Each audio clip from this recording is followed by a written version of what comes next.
Okay, so today I've got a clementine, and we're gonna test to see if cats really don't like citrus, like the smell of it. Now, of course, if they for some reason do, they're not gonna be allowed to eat it because it's too acidic. I'm just gonna let them smell it. So mango. Okay, yep, he doesn't like it. Maisie.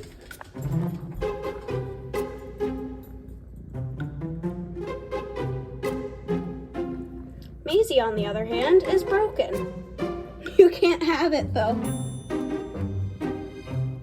So, I can't prove anything from this, because Maisie is always broken. Look at her, she loves it.